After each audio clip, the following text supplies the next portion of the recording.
പാഠം 256. പ്രാർത്ഥിച്ചും പ്രവർത്തിച്ചും. ഈശ്വരന്മാരെ, ജില്ലാ കളക്ടർ എന്നെ കളക്ടറേറ്റിലേക്ക് വിളിപ്പിച്ച കാര്യം നിങ്ങൾ അറിഞ്ഞിരിക്കുമല്ലോ. ഭൂമിയില്ലാത്തവർക്ക് ഭൂമി കൊടുക്കാനുള്ള സർക്കാർ നടപടിയുടെ ഭാഗമായി ഈ വില്ലേജിലെ ഭൂമിയുടെ കണക്കെടുക്കാനായിട്ടാണ് എന്നെ വിളിപ്പിച്ചിരിക്കുന്നത്. എന്നെക്കൊണ്ട് ആവും പോലെ ഞാൻ അന്വേഷിച്ച എല്ലാ രേഖകളും ശരിയാക്കിയിട്ടുണ്ട്. കളക്ടർക്ക് അത് ബോധ്യപ്പെട്ടാൽ എന്റെ ഭാവി അതോടെ രക്ഷപ്പെടും. കളക്ടറുടെ അടുത്തുനിന്ന് ആ റിപ്പോർട്ട് സെക്രട്ടേറിയറ്റിലേക്കാണ് പോകുന്നതെന്ന് നിങ്ങൾക്കറിയാലോ. പ്രിൻസിപ്പൽ സെക്രട്ടറി എന്റെ റിപ്പോർട്ട് ശ്രദ്ധിച്ചാൽ ഞാൻ രക്ഷപ്പെട്ടു. നിങ്ങൾ വിചാരിച്ച അതിനാണോ പാട്?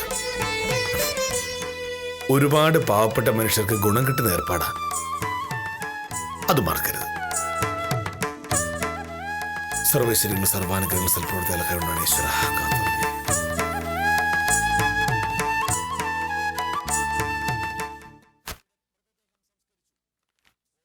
രാവിലത്തെ പ്രാർത്ഥനായജ്ഞം കഴിഞ്ഞോ? പ്രശ്നങ്ങളൊക്കെ ദൈവങ്ങളെ ഏറ്റെടുത്തോ അതോ പിന്നെ ശരിയാക്കി തരാം എന്ന് പറഞ്ഞു? ദൈവങ്ങളെ കളിയാക്കരുത്. ഈ പ്രപഞ്ചത്തെ മുഴുവൻ സൃഷ്ടിച്ച മഹാശക്തികളാണ് ദൈവങ്ങൾ. ആ ദൈവങ്ങളെ പരിഹസിക്കാൻ ഒരു ഉണക്ക വക്കീലായി നിനക്ക് എങ്ങനെ ധൈര്യം വന്നു? ഞാൻ കളിയാക്കിയത് ദൈവങ്ങളെ അല്ലല്ലോ, ആ ദൈവങ്ങളുടെ പേര് പറഞ്ഞ സകല പ്രശ്നങ്ങൾ തീർക്കാമെന്ന് വിചാരിക്കുന്ന ഒരു വില്ലേജ് ഓഫീസറെയാണ്. ഞാൻ പ്രാർത്ഥിച്ചത് എനിക്ക് ലോട്ടറി അടിക്കണമെന്നോ പ്രൊമോഷൻ കിട്ടണമെന്നോ അല്ല.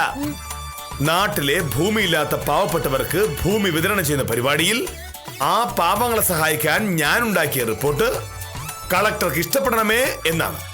ചുരുക്കി പറഞ്ഞാൽ ഞാൻ എന്റെ കാര്യമല്ല പറഞ്ഞത്, നാട്ടിലെ പാവപ്പെട്ടവരുടെ കാര്യമാണ്. ഞാനൊരു കാര്യം ചോദിച്ചാ മോഹനോട് ദേഷ്യപ്പെടുവോ? ദേഷ്യപ്പെടേണ്ട കാര്യമാണെങ്കിൽ ദേഷ്യപ്പെടും. ഈ ഭൂമി സൃഷ്ടിച്ചതാരാ? ദൈവം. ഇവിടുത്തെ പാവങ്ങളെ സൃഷ്ടിച്ചതാരാണ്? ദൈവം. അപ്പോ നാട്ടിലെ ഭൂമിയില്ലാത്ത പാവങ്ങളെ സൃഷ്ടിച്ചത് ദൈവം തന്നെയാണ്. ആ ദൈവം അവർക്ക് കൊടുക്കാത്ത ഭൂമി നിങ്ങൾ റവന്യൂ വകുപ്പായിട്ട് കൊടുക്കാൻ തീരുമാനിക്കുന്നത് ദൈവം എന്തല്ലേ? പാവപ്പെട്ടവർക്ക് ഭൂമി വേണമെങ്കിൽ അത് കൊടുക്കാൻ ദൈവത്തിന് അറിയാലോ, അതിനുള്ള ശക്തിയുമുണ്ട്. പിന്നെ എന്തിനാണ് മോഹനേട്ടനെ പോലൊരു വില്ലേജ് ഓഫീസർ അതിനിറങ്ങി പുറപ്പെടുന്നത്? മനുഷ്യർക്ക് ഓരോരോ കാരണങ്ങളില്ലേ? ഉണ്ടല്ലോ. ആ കർമ്മ സിദ്ധാന്തമാണ് പറയുന്നതെങ്കിൽ മോഹനേട്ടൻ പറഞ്ഞത് ശരി. ഒരു മനുഷ്യജീവിക്ക് സഹായം ചെയ്തു കൊടുക്കാനുള്ള ഈ മനസ്സും കൊള്ളാം. പക്ഷേ അതിനായി മോഹനേട്ടൻ ശ്രമിക്കുമ്പോ ദൈവം അതിനോടൊക്കിടുന്നു വിചാരിക്കുന്നുണ്ടോ? മോഹനേട്ടാ, ഒരു ദൈവം ഉണ്ടെങ്കിൽ ആ ദൈവത്തിന് എല്ലാം അറിയാം. എല്ലാ ദിവസവും രാവിലെ ചന്ദനത്തിരിയും കത്തിച്ചു വെച്ച് ഇങ്ങനെ പരാതി പറഞ്ഞ് ദൈവത്തെ ശല്യപ്പെടുത്തട്ടെ. പറയുന്ന കേട്ടോ നീ എന്തോ വലിയ യുക്തിവാദിയാണെന്ന് തോന്നുമല്ലോ. കഴിഞ്ഞ ആഴ്ച ഏതോ കൊലപാതക കേസിന്റെ വാദം നടക്കുമ്പോ നീയും പോയിന്ന് പ്രാർത്ഥിക്കുന്നത് ഞാൻ കണ്ടു. ഞാൻ പ്രാർത്ഥിക്കാറൊക്കെയുണ്ട്, പക്ഷെ കേസ് ജയിപ്പിക്കണേ എന്നല്ല ഞാൻ പ്രാർത്ഥിക്കാറ്. പഠിച്ചൊന്നും മറന്നു പോകല്ലേ എന്നാണ് പ്രാർത്ഥിക്കാറ്. അതിന് തലയ്ക്കകത്തോലും വേണം. മോഹനേട്ടന്റെ ദൈവം വിചാരിച്ചിട്ട് നാട്ടിലെ പാവങ്ങൾക്ക് ഭൂമി കൊടുക്കാൻ പറ്റില്ല. ഇപ്പോ സർക്കാരായിട്ട് അതിന് ഇറങ്ങി തിരിച്ചപ്പോ അതിന്റെ ക്രെഡിറ്റ് വെറുതെ ദൈവത്തിന് കൊടുക്കുന്ന എന്തിനാണ്? വില്ലേജ് ഓഫീസർ ചെയ്ത ജോലിയുടെ ക്രെഡിറ്റ് വില്ലേജ് ഓഫീസർക്ക് കിട്ടണം.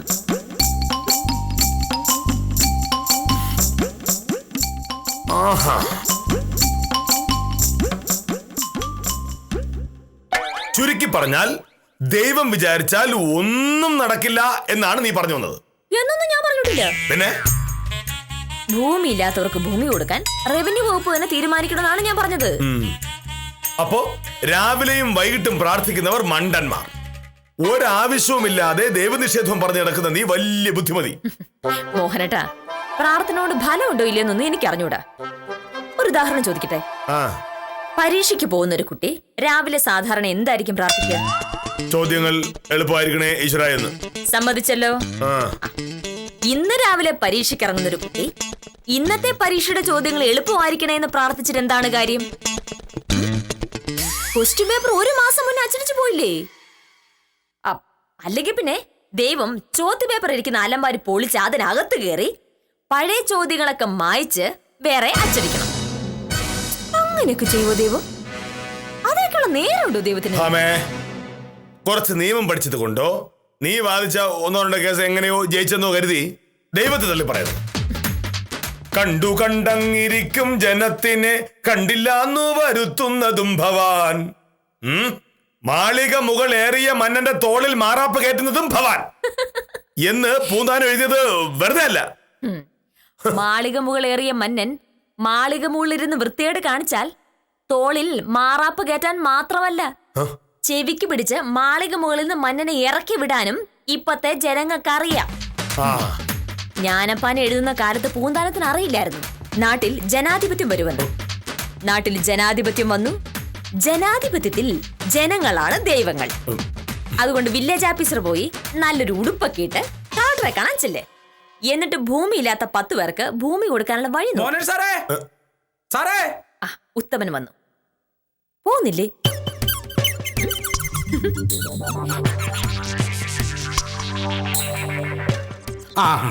നമസ്കാരം വക്കീൽ. പിന്നെ സാർ എവിടെ? സാറകത്തുണ്ട്. കളക്ടറെ കാണാൻ പോകാനുള്ള തയ്യാറെടുപ്പിലാണ്. അതിന്റെ പേരിൽ രാവിലെ 1 മണിക്കൂർ പ്രാർത്ഥന കഴിഞ്ഞതേ ഉള്ളൂ. പ്രാർത്ഥിച്ചിട്ടൊന്നും ഒരു കാര്യമുണ്ടോ തോന്നുന്നില്ല. വലിയ പുലിവാലി വരുന്നുണ്ട് വക്കീലെ. എന്താ പ്രശ്നം എന്ന് പറയും. ഭൂമിയില്ലാത്ത പാവപ്പെട്ടവർക്ക് ഭൂമി കൊടുക്കാനുള്ള പദ്ധതിയുടെ ഭാഗമായി ഈ വില്ലേജിലുള്ള ഭൂമിയുടെ കണക്ക് കൊടുത്ത് കളക്ടറേറ്റിൽ പോകാനിരിക്കുകയാണ് സാറ്. ഇപ്പൊ ഉത്തമന്റെ പ്രശ്നം വല്ലതും പറഞ്ഞുകൊണ്ട് ചെന്നാൽ വിവരം പറയും. ഓ, എന്റെ പ്രശ്നമൊന്നും ഇവിടെ ആര് പറഞ്ഞു? ഇത് സാറിന്റെ പ്രശ്നമാണ്. സാറിന് വിളി വെക്കില്ലേ? മോഹനേട്ടാ, ഉത്തമൻ എന്തോ പറയാനുണ്ടെന്ന്. സാറേ, എന്താ ഉത്തമ പ്രശ്നം? ഒന്നും പറയണ്ട എന്റെ വക്കീലെ. ഭൂമി ഇല്ലാത്തവർക്ക് ഭൂമി കൊടുക്കുന്ന പരിപാടി തന്നെയാണ് പ്രശ്നം. അതിനെന്താ പ്രശ്നം?